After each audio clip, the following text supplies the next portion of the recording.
आज हम एनसीईआरटी के इस पैराग्राफ को समझने की कोशिश करते हैं कुछ एग्जाम्पल से।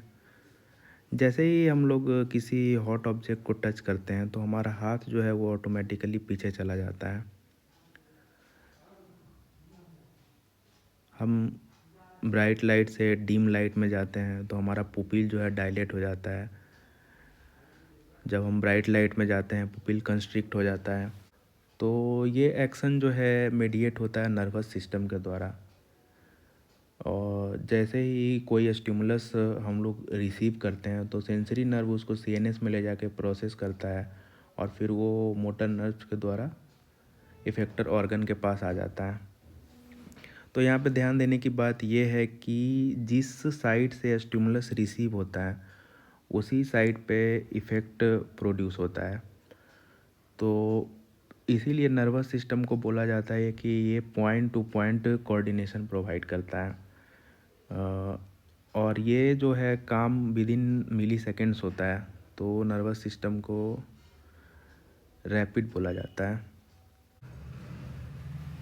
लेकिन हमारे बॉडी में कुछ ऐसा फंक्शन है जिसका कि regulation through out the clock होना नेसेसरी है, जैसे कि डाइजेशन हो गया या फिर हमारे बॉडी में ब्लड में ग्लूकोज का लेवल हो गया, जो कि एक नैरो रेंज में मेंटेन होना बहुत ज़रूरी है। अब नर्वस सिस्टम का ये एडवांटेज तो है कि ये फास्ट होता है, रैपिड होता है और point two point coordination provide करता है। लेकिन नर्वस सिस्टम का एक मेजर सेटबैक ये है कि ये हर सेल को इनर्वेट नहीं करता है और ये सस्टेन्ड रिस्पॉन्स प्रोड्यूस नहीं कर सकता है। तो इसके लिए हमें एक ऐसे सिस्टम की ज़रूरत है जो कि सस्टेन्ड रिस्पॉन्स प्रोड्यूस करे और through out the clock regulate करे, हर सेल्स को रेगुलेट करे। तो यहाँ पे एंडोक्राइन सिस्टम काम में आता है। और नर्वस सिस्टम के बारे में हम ये जानते हैं कि point two point coordination provide करता है, जो कि फास्ट होता है लेकिन शॉर्ट लिव्ड होता है। इसीलिए हमें एंडोक्राइन सिस्टम की ज़रूरत है। तो एंडोक्राइन सिस्टम जो है कुछ केमिकल्स ब्लड में रिलीज करता है और ब्लड के थ्रू वो केमिकल जो है सेल्स के पास जाता है। जिन सेल्स के पास उस केमिकल के रिसेप्टर होते हैं उस पर वो एक्ट करता है। तो उन केमिकल्स के बारे में हम लोग पढ़ेंगे, उनको हार्मोन्स बोला जाता है।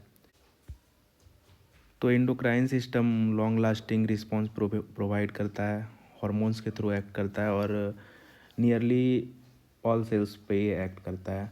एग्जाम्पल के तौर पे ग्रोथ हार्मोन जो है सभी सेल्स में जाके ग्रोथ करवाता है।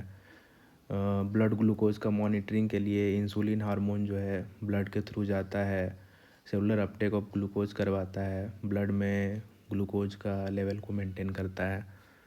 तो इस तरह से जो है न्यूरल सिस्टम और एंडोक्राइन सिस्टम दोनों मिल के हमारे बॉडी में एक कांस्टेंट इंटरनल इन्वायरमेंट मेंटेन करता है, जिसको कि होम्योस्टैसिस बोला जाता है।